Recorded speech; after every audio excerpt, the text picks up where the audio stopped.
tenía 7 grandes defectos, 6 hijos y una esposa. Mi madre siempre lo apoyó. Y empezó a no estar en la casa un poco. Roberto la tenía en un pedestal a Graciela porque era la novia de la infancia. Hubo algunos regresos de mi padre en la casa, pero que duraron poco.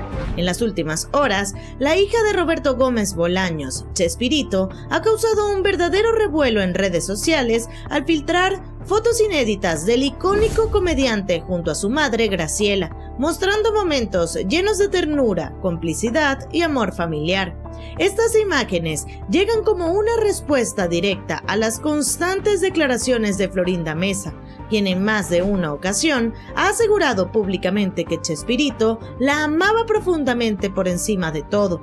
Sin embargo, estas emotivas fotografías parecen contar otra versión de la historia, un material que no solo ha generado debate entre sus seguidores, sino que también abre una nueva página en la historia detrás del creador del Chavo del Ocho y el Chapulín Colorado. Paulina Gómez Fernández, hija de Roberto Gómez Bolaños, nos regaló un tesoro: fotos y videos inéditos de sus padres, imágenes que no salieron en la bioserie, pero que hoy nos muestran un lado más humano del genio detrás del Chavo del Ocho, y lo hizo con una frase que lo dice todo: fotitos borrosas, recuerdos vivos. Tras el éxito de Chespirito sin querer queriendo, la serie biográfica de HBO Max, Paulina decidió compartir en redes sociales momentos íntimos que no fueron incluidos en la producción. Como guionista y productora, ella conoce cada rincón de esta historia, pero como hija guarda memorias que solo el corazón puede contar. Las imágenes muestran a Roberto y Graciela en escenas familiares,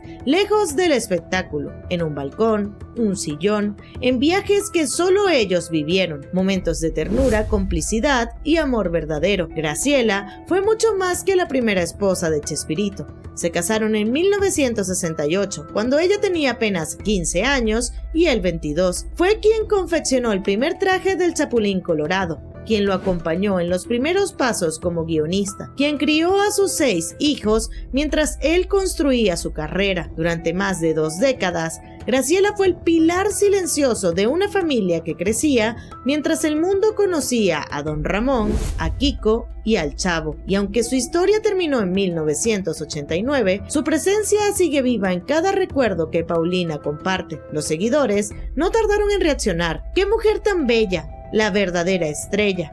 Gracias por compartir estos recuerdos, porque más allá del personaje está el hombre, y más allá del hombre está la familia que lo sostuvo. Paulina también compartió un video de su madre vestida de blanco, en un viaje que su padre mencionó en una entrevista. Eso no salió en la serie, escribió, y con eso abrió una ventana al pasado que muchos definitivamente no conocían. Indirecta para Florinda Meza, o simplemente ganas de compartir un poco más de lo que fue el significado para ella del amor de sus padres.